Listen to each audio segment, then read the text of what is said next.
Remember sa Anachem 5, nag-discuss tayo guys ng redox reactions, even titrations. So yung fundamentals ng electrochemistry, electroanalytical methods are already in analytical 5. So kailangan talaga guys, you have solid foundation, you have full understanding of redox before moving on here to electroanalytical methods. This is the beginning of our chapters on instrumental methods. Yes, ito na class. Di ba sinabi ko sa intro ko ng analytical 5 na yun ang last topic ng classical methods natin. So here, instrumental na. So may mga instruments na guys, may mga equipment na kailangan kayong malaman anong purpose nila. So we will discuss first our basic measurements in electroanalysis. Kasi class, so far ang nakita niyo pa lang in our analytical 5 ay potential. So we will discuss more measurements here, including their units and yung methods na suitable for them. Types of electroanalytical methods, types of electrodes. So class, if you remember, in the last part of analytical 5, nag-discuss ako ng very brief lang na portion on the difference of galvanic cell and electrolytic cell. So you already know anode and cathode from there. Here class, may bagong terms lang tayo. And then of course, merong effect ang current on cell potential. So we will mark the boundary dun sa mga methods na wala pang current at sa methods na meron ng effect ang current. And of course, ang family class ng methods called voltammetry. Okay? So sa experience ko in on-site sections, there are only a few students na nakaka-relate dito. Maybe because the equipment could not be present, pwedeng hindi present sa mga laboratories, or pwede class sa lecture. Baka may mga konting gaps lang sa learning before, no, undergrad kayo. So hopefully guys, ma-troubleshoot natin yan here. Ang goal ko, ang target ko, maka-add tayo ng knowledge sa inyo kasi kailangan nyo muna guys ma-master yung concepts, yung principles, before ko kayo bigyan ng problem solving. Okay? Let's begin guys with our basic measurements. Electroanalytical methods are widely used to study the electrical properties of chemical reactions and systems. So ano yung mga electrochemical properties na possible? So we have concentration, activity, o class note here in analytical chem. Mostly na kinocompute natin concentration. Now, yung word na activity, yung term na activity, it will have more meaning to you guys kapag sa PChem. So sa PChem for sure, you already know, meron din kayo ng equilibria lesson, may activity din guys kayo na concept there. And behavior of chemical species in solution. Okay, so the instrument you see here class is a very common equipment na ginagamit natin sa lab regarding na gumagamit ng electroanalytical na technique. Okay, so guys, again, so nasa manual ninyo ang full list of electrical properties. So mamit kailangan ba i-memorize namin? Well, as you can see class, hindi ko sinama lahat in this slide. So gawin yung reading homework yung rest ng slide kasi may mga sobrang specific na properties na dun eh. Ito guys, sobrang general. Wherein ito yung most of the time na kino-compute, mini-measure natin. So class, these are the general electrical properties. They have cell potential under standard conditions. Of course, ang unit ay volts. And the electrode potential class under non-standard conditions. Concentration, of course, ito class ay usually nakamolar. Reaction quotient that can also be equal to K kung equilibrium class ang conditions. Activity, then we also have charge. Class, recall, ang charge, ang unit nito ay coulombs. So wag niyong kalilimutan, kasama rin ito class sa common na electrical properties. And then of course, ang current. So current unit is ampere. Class, please recall, 1 ampere is equal to 1 coulomb per second. Kailangan natin yan later sa problems natin. And then class, yung mga hindi na sobrang common na electrical properties sa other half ng table, please pakibasa. Okay, ito kasi very common na makikita nyo here sa lesson natin. Okay, so guys, here are our electroanalytical methods. Actually, nakagroup sila class no into two major categories. Potentiometry, ito ang static. Ito yung mga methods class na nagme-measure ng potential without significant current flow. Static, ito class ay walang current. Ano ang mga common instruments natin? Of course, andyan na ang pH meter, ang mga ISE, ion selective electrodes. Actually, yung nasa pH meter, ion selective din yon kasi selective yun towards H+. So ang applications, measurement of pH or ion concentration. Okay? And then class, yung second group ng maraming methods ay under naman ng voltammetry. Ang voltammetry class, nagme-measure ng current as a function of applied potential. So, applied yung potential, yung voltage. So, class dito, may effect na ang current. So, ma'am, meron bang difference yan? Meron. Especially guys sa concept and sa formula. Malaki yung difference kapag potentiometric yung calculation or voltammetric. Okay, so later, don't worry, lalagyan ko ng boundary yan later. And then class, gawin yung reading homework to, amperometry, coulometry, and conductometry. Kung lumalabas din to, pwede, kasi mga minor mga minor methods to guys. Tinan yung voltam at ampero. So, para sila nagme-measure ng current, but for amperometry, measures current at a fixed potential. Okay, so mamaya class, kailangan natin ma-apply ang alam natin about electroanalytical methods. Alright? So yan guys muna, okay, introduction muna, anong mini-measure nila? Itong dalawang major groups natin, potentiometry and voltammetry. Okay, so guys, so in general, di ba meron tayong anode and cathode, our electrodes from Anachem 5. Yun yung dalawang types of electrodes where oxidation and reduction occurs. Here, in electroanalytical methods, by convention, the anode is our reference electrode. So ma'am, ano pong work ng reference electrode? Ito class, fixed. Okay, meron itong mga fixed na potential where we measure yung magiging analyte reaction natin against them. Okay, yan ang trabaho, kaya nga reference electrode, fix sa kanilang potential. Okay, so class, I repeat, by convention, the anode here is the reference electrode. And we have 3 common types of reference electrodes. So ma'am, kailangan alam namin to. Bakit nasa manual 4? Kasi class, 4 yung very common. Pero itong 3, sila talagang very popular. Okay, so we have She, standard hydrogen electrode. So ma'am, kapag nag-compute ba kami, ima-minus namin to. Diba kasi E cell is equal to E cathode minus E anode. Exactly. So class, itong 0, itong 0.244, at ito pa, ima-minus natin yan sa E potential ng cathode. Okay? Just in case na kailanganin nyo yung formula, E cell is equal to E cathode minus E anode. So this time, ang magiging anode are your reference electrodes. So you have She, SCE, and silver-silver chloride electrode. Mamich, ano pong pinaka ginagamit sa kanila? Silver-silver chloride electrode. So nowadays, most modern instruments, yan na class, ang reference electrode. Silver-silver chloride electrode. Mamich, kailangan memorize namin yung composition, yung electrolyte, yung potential, hindi guys. Hindi. So example lang, para alam niyo that these are the commonly used reference electrodes. So they act as the anode. So class, yung other type of electrode, yun yung magre-respond sa analyte concentration. Ito ang pangkumpara. Ito ang pang-compare against. Kaya nga reference electrode. Okay? So ayan. Eh ma'am, ano naman yung role, ano naman yung may role na cathode? So the next type of electrode we will discuss is the measuring electrode. In other books, they also call it the working or the indicator electrode. So measuring, working, indicator electrode. This is the electrode that will respond to the activity or concentration of the analyte. So class, may dalawang category ng mga measuring electrodes. Yung medyo luma, metallic electrodes. Yung medyo bago, membrane electrodes. So class, if you want, you can read sa mga old books natin yung mga examples ng metallic electrodes. So they respond to the specific metal. Ang membrane kasi, ito na class, nasa mga makabagong instrumento na ang membrane electrodes. Hala, ang dami. Ma'am, kailangan babasahin namin to? Yes. Okay, so class ang instruction ko here for this table, you read the different types of membrane electrodes. Sila yung pinaka ginagamit nowadays in potentiometric measurements. Ma'am, ba't naka-highlight yung glass?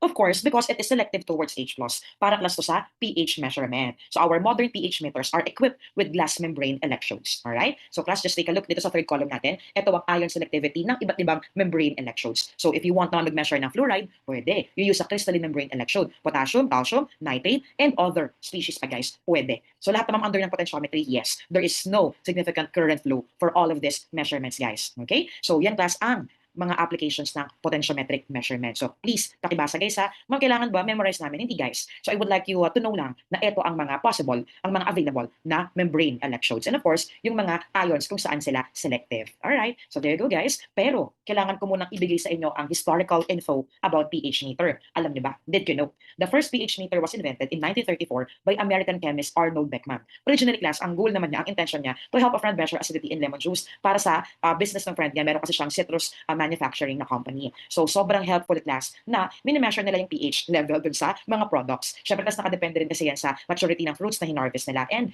other factors as well. So, they need to know this para ma-optimize nila guys yung manufacturing process nila. His invention not only revolutionized chemical analysis but also led to the founding of his own company, ang Beckman Instruments, na pioneer in scientific instrumentation. So guys, itong pictures here, ito yung mga una ng version ng pH meter. Di ba mukhang bulky pa? Okay, mukhang laki-laki ma'am. Exactly. So, of course, hindi na class ganito ang modern pH meters natin. They already look like this. So, in modern pH meters, the combination electrode design is commonly used, which integrates both the glass membrane, okay, at yung reference electrode into a single unit. Oh, yan class ha. Combination electrode design, single unit na class. Ando na yung membrane at yung reference electrode. Ma'am, ano po usually yung reference electrode? Silver-silver chloride. So, ito ang common na ginagamit na reference electrodes in our modern pH meters. Alright? So class, iba-iba ang design ha, depende yan. Kasi kung sa lab, ito nasa left, medyo ganito yung nakikita ko ng mga pH meters sa lab. Ito naman class, itong nasa right, it looks like pH meters na pwedeng dalhin sa field. Kasi kailangan more compact, di ba, portable version. Kapag sa field naman kayo magte-test, like you want to test the pH of a water sample or soil sample, etc.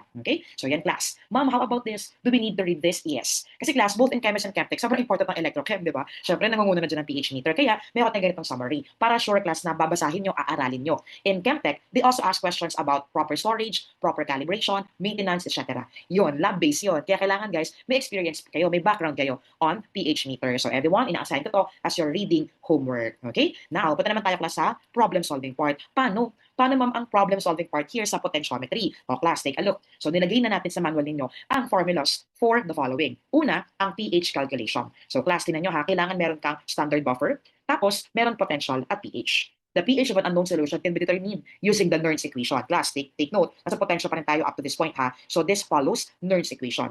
Ma'am, kailangan ba mag-derive? Class, hindi na. Ang gusto ko na lang, ang target ko na lang, i-memorize itong equation na to. Ma'am, nagamit ba yan before? Yes. So nagamit na class na before. May problem na ganito ang kailangan na equation. How will we know, ma'am, kung Nernst yung equation? Siyempre, nakikita niyo yung 0.0592. Well, let me explain this equation relating potential and pH. The pH of an unknown can be calculated as follows. pH of standard. O class, kunwari, kung ang hinahanap ay one of the values ng unknown, dapat given yung standard. pH ng standard, usually ito yung calibration buffer natin na pwedeng pH 4, 7, or 10, if you remember, kung nagka-calibrate kayo dati. At syempre, class, given din ang potential ng standard, ang E cell ng standard. Ma'am, paano yung mga unknowns? Okay. So class, one of them can be missing. One of them i-compute nyo. Okay, given the values. O ma'am, paano kung halimbawa, E cell potential ng unknown ang hinahanap. How will we get the pH of the unknown? For example, 0.05 molar hydrofluoric acid. Tapos, yun yung unknown solution mo. Tapos meron daw standard, may buffer. Calculate the potential for the unknown solution. Paano yun? Mamulang binigay na pH. Class, asahan nyo ibibigay ang Ka ng hydrofluoric acid. And then, use your knowledge on equilibrium calculations. Find X, naalala nyo, X squared over yung concentration, 0.05 minus X is equal to Ka. Then, transform nyo lang yung class into your polynomial, magka-quadratic kayo to find X equal to the H plus concentration. Kukunin nyo ang negative log nun para class makuha ang pH. O, diba? Kinuwento ko talaga. O, analytical chem 1. Acid-base equilibrium lang yun, guys. So, pag nakuha nyo na ang pH ng unknown, makukuha nyo na class ang potential ng unknown. Paano? Siyempre, na-transpose nyo na lang. Okay, transpose nyo na lang class itong equation, itong mga terms natin here in order for you to get the potential of the unknown. Actually, kinikwento ko na ako kung paano isolve yung isang item sa practice test 6. Okay? So, hopefully, guys, nakatulong yon. Kasi nag-appear na itong equation na to, itong problem na paggagamitin ito in the board exams before. That's why I'm giving this to you guys. So, standard and unknown. Siyempre, yung unknown naman class lagi ang hinahanap. Okay? Another thing about ion selective electrodes, they have this coefficient called selectivity coefficient. Kasi class, selective lang ang mga electrode. Nag-respond sila to a primary ion but may mga interfering ions. Okay? Walang electrode talaga na perfectly selective. So, this coefficient will indicate how the presence of other ions may affect measurement accuracy. The equation is response to X over response to A. Bakit ganun? Parang baliktad. Actually, ganun yung pagkaka-formulate class galing sa book. So, ma'am, hindi pala the higher the coefficient, the higher the selectivity. No, balik na rin natin. Kung gusto natin na higher ang selectivity class ng isang ion selective electrode, lower dapat yung maging selectivity coefficient niya. That's why I have search, guys, example. So, example ko dito ay potassium ion selective electrode. Ito class yung kanyang iba't ibang interfering ions, sodium, cesium, rubidium. You notice, para silang group 1. That's why they can interfere when you use a potassium ion selective electrode. If the coefficient towards potassium and sodium is 1 times 10 to the negative 5, among the three, siya pinakamababa. So, we can judge that sodium ion can cause negligible interference only. May nag-ask ka sa akin sa on-site sections, ma'am, meron ba yung range? Actually, guys, it will be very difficult na hanapan pa natin ng range, no? I'm sure yung mga user manuals ng mga ion selective electrodes na gagamitin ninyo in the future, may info about that. So, it would be very difficult for now na lalagyan natin ng range kasi at this point, subjective pa tayo. Okay? Iba-iba kasi class for sure ang mga selectivity coefficient. So, kaya subjective lang muna tayo at this point. Okay? Ano lang, for mere comparison lang to. Next, what if, ma'am, towards cesium naman? Yung cesium naman, yung interfering ion X, 0.44.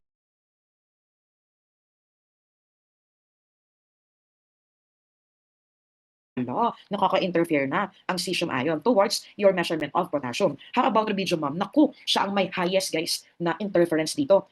Parang mas, mas nag-respond pa yung electrode sa interfering ion compared sa potassium. Exactly. So, kapag ganito class ang case, hindi siya totally selected kay potassium, pwede mo nang palitan yan. Kung alam mo na merong rubidium, may possible na rubidium ions in your sample. So somehow this can guide you, okay, kung okay ba na pang-measure yung selective electrode ninyo. Alright? So class, there you go. Yan ang mga important formulas natin for now. Okay, for now. Para sa potentiometric measurements natin. Okay? So pag potential class, static, no current yet. Walang significant current flow, it follows Nernst equation. Nernst yan ang behavior class ng system. Okay, very good. And now, let's look at our Mitch list. Bakit parang kulang? Siyempre, ito kasi sa analytical 5, di ba? Potentiometry, yan pa rin. Magdadagdag lang ako class ng pH ng unknown at ng, ano to, ma'am? O guys, di ba nga kakasabi lang natin, nag-follow ng Nernst. Pag nakakita kayo class ng standard addition problem, na alam nyo ang ginamit ay ion selective electrode, pH meter, alam na, ang gagamitin nyo class na equation ay ito, yung may Nernst.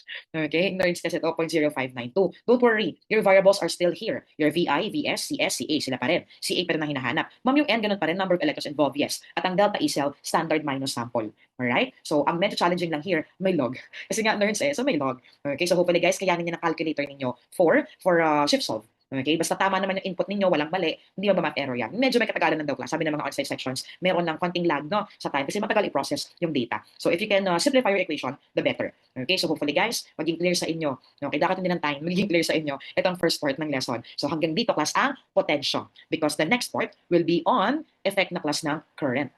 When a net current flows through a cell, the measured potential across the electrodes is no longer given by our equation E cell is equal to cathode minus anode.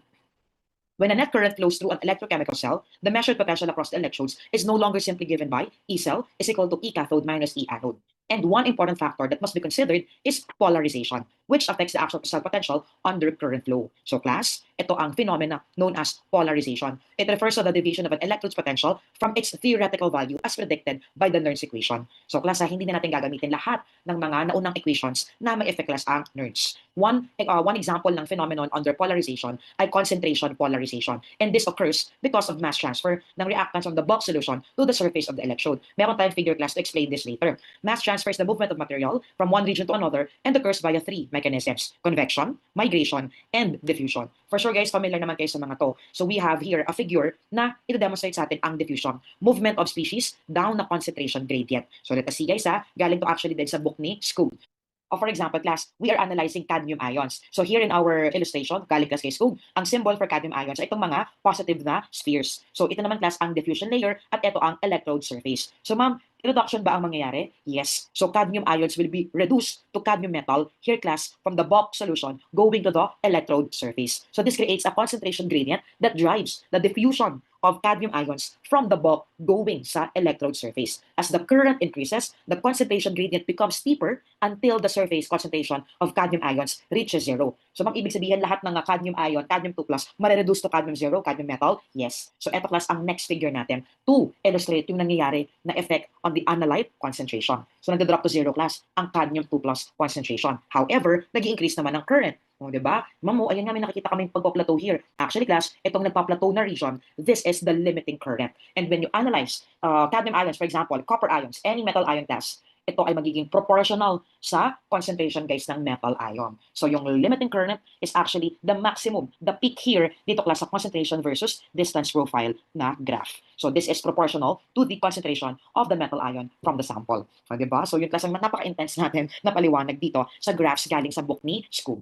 So hopefully guys nakita ninyo, redox na pala ma'am. Exactly. So reduction of the metal ion to become a metal na elemental form. Kaya nga 0 na siya. Ito na siya guys. So nade-deposit na ngayon yung cadmium metal. So ma'am, yung measurement ng current na yan, ano pong family of methods ang aaralin na natin ngayon? So class, we will now study voltammetry. Okay, ito na ngayon ang family of methods na may effect na class. Meron ng effect ang current. So everyone, ito nga pala ang oldest, ito ang most ancient na voltammetric method, ang polarography. Tignan naman yung term, polarography, galing class sa phenomenon na polarization. So this is the oldest voltam method developed in 1922. It represents the first practical and systematic use of voltammetry. Meron tayo class picture here ng dropping mercury electrode. So ito ang old electrode na ginagamit na polarography. Ma'am, lahat na ba ng modern methods naka-depend sa polarography? Yes. So nag-evolve na lang class yung mga modern methods from polarography. So same fundamental principles are applied. Okay? So class, homework nyo, nabasahin ang ating table regarding list of voltammetric methods. Actually, isa ito sa mga nakalista sa table there, ang stripping voltammetry. Guys, medyo mahaba itong video clip, no? Iko-consume yung time natin. So, I am assigning this to you as your homework. Don't worry, all sections, sinesend ko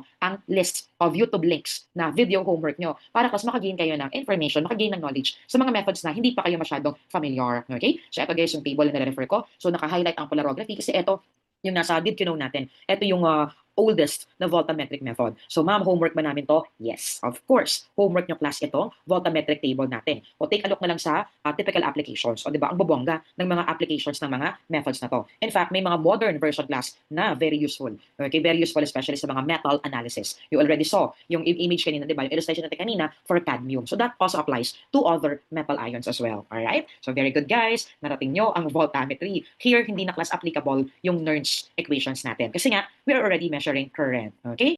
Ayan guys, so meron tayong magandang activity ngayon, ang What Happened Volta. Alright, so class, ito ay very timely para din ma-check natin kung kaya nyo bang i-transition yung alam nyo from definition to applications. Yun class yung key. Okay, dapat marunong mag-apply ng nalalaman. Okay, game ha? So in each case, we will determine which is the best method. Okay, case 1. You need to monitor the pH of a solution continuously in a biochemical reactor. Class, ano yung keyword? Ano yung key ninyo? Ano yung clue ninyo? pH ang i-measure. Ano bang method kanina ang nagme-measure ng pH? Correct answer, potentiometry. Okay, next, case 2. You are tasked with determining the concentration of fluoride ions in drinking water with high selectivity. Teka lang, kailangan plus malocate ang mga keywords natin. Fluoride, high selectivity without significantly altering the sample. Which method is most appropriate? Mampaka na sa table lang kanina. Exactly. Class, ang paggamit ng ion selective electrode ay syempre under ng potentiometry pa rin. Next, case 3. A chemist wants to study the redox behavior of a new organic molecule by applying a variable voltage and measuring the resulting current. O mag-a-apply ka ng potential, i-measure mo ang current. What technique should the chemist use? Ma'am, potentiometry pa ba? Syempre hindi na, may correct na nga guys eh. The correct answer, very recently, ang voltammetry. Next, case 4. In a titration experiment involving the oxidation of vitamin C, you want to determine the endpoint based on the total charge required to complete the reaction. Hala, anong method ba kanina, class? From the summary, ang naglagay doon ng total charge. O class, kailangan alam nyo, the correct answer, take a look at your manual, coulometry. Coulometry, coulombs, unit ng charge. I hope that will work para hindi nyo class malimutan itong coulometry. So please read nyo lang class yung nasa manual ninyo. And case 5, a food tech startup is designing smart packaging that changes color or sends a signal when oxygen levels inside sealed food containers exceed a safe limit due to microbial activity. A small embedded sensor will measure the current produced by oxygen reduction at a fixed potential. Which method is being used? Class, when you say voltage, another term lang yan for potential. Okay, malilito. So parang mayroon akong nakitang ganun sa table kanina na i-measure ang current at fixed potential. O class, dapat nakita niyo sa table kanina, the correct answer, amperometry. Kailangan guys, alam niyo ang applications ng mga electroanalytical methods natin. Okay? So guys, I hope nagiging useful sa inyo itong mga scenarios na pinapakita ko sa inyo here in our crash course videos. Alright? So problem solving time na guys tayo. Mission, polarize. Kasi nga, ito ay polarographic measurements. So game, nasa manual to. And take note class, nag-appear na sa boards before to. Kaya kailangan malaman nyo ang step-by-step way to solve this. So meron kang experiment na nag-apply ka ng current for a certain amount of time sa isang solution. What fraction of the copper is removed from the solution? Or in other words, how much, okay, ang relative amount ng copper na na-reduce coming from the solution. 3 steps lang siya class. First step, initial amount of copper. Second, amount ng copper na na-reduce or na-remove at kunin ang ratio nilang dalawa. And then, solve na. So ito class ang volume given, 60 ml, convert to lang sa liters. Ito ang concentration, you now have your initial mole. Ma'am, mole po ba? Mole. Kasi fraction naman yan, pwede naman siyang mole, grams, basta consistent ang unit. Ma'am, paano yung amount of copper 2 plus reduce? Paano gagamitin yung mga values here? Kaya dapat alam nyo class ang formula. So in PChem, sa mga tapos sa PChem, for sure you already know the chapter in PChem na electrochemistry. Meron na tinuro class ng Chloe na about Faraday's law of electrolysis. Kailangan din natin yun here in analytical chem. O let me give you the equations. So Q, ang charge, in coulomb yan, it's equal to current times time. Mamala pong unit ng current, of course, ampere. Ang time natin class should be in seconds. Kasi nga, dapat alam ninyo na 1 ampere is equal to 1 coulomb per second. This is also equal to an equation class na merong number of electrons involved and pa rin siya class dito tulad sa analytical 5. And then your Faraday's constant, 96,485 coulombs. So, isa na lang letter class, your mole of analyte. So hala ma'am, Na, parang Avogadro's number, hindi, mole of analyte class, itong big N sub A dito sa equation. So ano pong hinahanapan dito? Siyempre, mole of analyte. So ito class, i-rearrange natin to so as to arrive at the mole of analyte. So paano? Look at this. O, diba? So rearrange ng class, transpose lang. Current times time over number of electrons times Faraday's constant. O numerator muna tayo. Anong ginawa nyo ma'am? Ano pong nangyari? Co-convert na ng class yung microampere to ampere. Siyempre kaya siya 10 raised to negative 6. Tapos yung 1 ampere, sinabi ko na kanina, 1 ampere is 1 coulomb per second. And yung minutes, co-convert ng class natin to seconds of course. And then here is your number of mole of electron. Ma'am, wait. Paano mo nalaman na 2? Class, diba copper 2 plus yan? So it will be needing 2 electrons. Cancel. And of course, coulombs will also cancel. So class, kailangan nyo na tandaan kung paano ginagawa itong problem na to para pag nag-appear siya ulit, kaya-kaya nyo na. Okay? So perform the operation and you will get 8.4 times 10 to the negative 8. Getting the ratio of the 2 times 100 at 0.0017%. Very small lang because of the small amount of current applied. Okay? So class, meron din kayong ganito sa practice na 6 para ma-practice kayo. Another problem from your manual. A 25 ml sample of unknown cadmium 2+, gave a diffusion current of 1.86 microampere. Nag-add test ng standard, nag-increase ng current, calculate the cadmium concentration in the original sample. Class, kunwari hindi nyo pa alam. Bakit hindi nyo alam na ito ay under na dito sa second set of methods natin. Ma'am, paano ko malalaman kung ito yung equation na gagamitin natin? Yung galing doon sa nerds kanina o yung regular lang? Class, tingnan nyo, nag-measure ng current. Di ba sa potential walang current? So kapag nakita nyo class na ang problem ay standard addition at ang measure, ang ginamit na pang measure ay ion selected electrode, potentials ang given, alam na, nerds yun, kasi potentiometry yun. But here, it's a different story. So ang measure ay current. Okay, measure ay current. So ma'am, hindi nagka-follow ng nerds. Exactly, matuwa ka. Kasi ito ay normal lang na standard addition. Okay? So class, nasa manual nyo rin to, pero walang answer. So guys, sa mga nanonood ng video na to, I will leave this to you as your homework para may gagawin kayo guys. O, tingnan nyo ha, sinet up ko na yung equation. Standard addition without dilution. Ma'am, talagang wala na i-convert na units. Basta class, dapat consistent kayo. Magka-cancel naman kasi ang microampere. Yung ml, magka-cancel din. ml over ml. So there's no need guys na mag-convert. Mag-add lang kayo ng unnecessary steps. Sayang lang. Okay? Ma'am, pwede ba itong i-shift solve? Go ahead. Or if you want, kasi mag-cross multiply, mas masaya yun. Okay? Kayo bahala guys. Kasi ako, trip ko to eh. Itong mag-cross multiply, then transpose, transpose, para may thrill. Okay? Sabi kasi ng ibang students, medyo mabagal daw ang shift solve kapag sa canon. Okay? Pero di naman sobrang bagal. Kaya-kaya nyo naman antayin yun for sure. Alright? So there you go guys. Yan ang ating lesson on electroanalytical method. So it's time to show you our ongoing mixed list of equations. So class lahat ng nasa upper portion ay pang potentiometry. Applicable ang Nernst. Kita nyo naman. Nernst, Nernst, Nernst. O diba? Nernst everywhere. So pag gumamit ng pH meter, ayon sa selected electrode, Nernst equation ang gagamitin. But for the last problem earlier, no, nakita nyo naman class, hindi naman kailangan mag-Nernst equation. So we will follow our regular formulas. Okay? O baka akalain nyo tapos na. Syempre guys, meron pa. Meron pa tong karugtong. If you will check your practice test 6, meron pang 2 questions there that are not under electroanalytical methods because we have a short chapter on radiochemical methods. So class, nasa book ito ni Harvey. Ma'am, kailangan ba to? Kailangan ba talaga to? Kasi class, meron nag-appear eh. May nag-appear na question before on radiochemical methods. So salang naman, kayang-kaya nyo naman to. Standardization problems din kasi class ang radiochemical method. So kailangan ko lang ikwento ng very brief yung concept, yung principle ng method, then problem solving tayo afterwards. Okay? So there are 2 radiochemical methods here, NAA and isotope dilution. So ma'am, ito po ba ay very common na mga methods? Well, I think guys, sa Western countries, okay, ito ay sobrang popular kasi sobrang accurate and precise na mga methods na to. Siguro, hindi tayo masyadong familiar kasi wala tayong equipment for this. But for other countries guys, especially mga developed countries, naku, very popular sa kanila itong mga methods na to. Kaya huwag tayong pagpapahuli, kailangan alam din natin. Did you know kagad sa first slide? NAA has been used by investigators for decades, helping to determine the precise quantity of a chemical element or specific isotopes of an element in a sample of criminal evidence. In fact, ginamit ito class, itong NAA technique in forensic investigations sa assassination ni former President JFK. O ha? Ma'am, paano ba yan? O class ha, very briefly explain natin. So first, meron tayong mga accelerators, meron tayong source ng neutron. Kasi class, neutron ang gagamitin to irradiate our sample. So incident neutron is emitted by your neutron sources, pwedeng particle accelerators, and then the sample will be irradiated by this incident neutron. The sample becomes slightly radioactive, and if it does, mag-emit siya class ng gamma rays. Based on the emitted radiation, it is possible to identify the elements and isotopes present in the sample. Kung ganun lang kasimple, class maka siyang simple, but of course, this will require sophisticated equipment. Okay? So yan class ang NAA, neutron activation analysis. So, ginagamit pala ha sa forensics. So ma'am, ibig sabihin sa mga crime series, pwedeng ginagamit nila yan. Pwede. Baka part pa nga guys ng script nila. Or for those of you who are very fond, ako kasi guys, very fond ako of watching crime series, no? Netflix, ganyan. Baka narinig ko na rin itong NAA and isotope dilution sa mga pinapanood nyo class. So ayan na, very popular pa ito class sa forensic studies. Now, can we see mga equipment na gumagawa na itong NAA? Of course. O ayan na, sinerch natin. Ito class ang gamma ray spectroscopy system.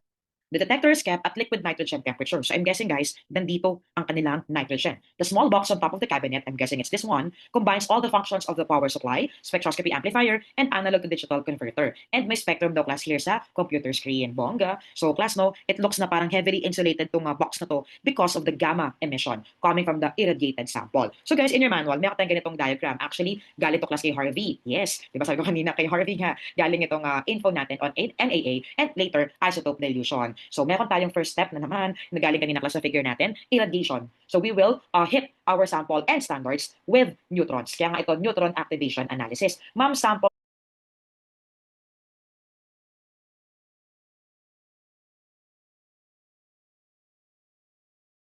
and standards, ibig sabihin, ano sila? Magkahiwalay sila? Yes. Kaya class, ito ay external standardization. So, individually or separately, we irradiate our sample and standard. Parang pag-prepare lang ng external standard solutions, we prepare them separately. Okay? Assuming that our sample and standards have the same matrices. Okay? Then mag-undergo syempre ng cooling period kasi nga na-irradiate natin with neutrons. And then counting. So may activity guys tayo later. So ano po mga units na aasahan namin here? Class, recolor, nuclear chem. So here, we will be using Curie, pwede rin class ang CPS, counts per second, CPM, counts per minute. And then data processing. Di ba? Medyo simple naman class. Itong procedure ng NAA. Kaya ipapa-reading homework ko sa inyo, itong table 42. Class, sabi nga, ito ay external standardization. If you remember from analytical 2, signal is equal to sensitivity constant K times concentration of analyte. Dito class, activity of analyte A is equal to sensitivity constant times weight of analyte A. Weight naman ngayon. Okay? So class, let's use that equation. Let's use our knowledge on external standardization to solve this problem. So dito class, ang sample, ayan, ang kanyang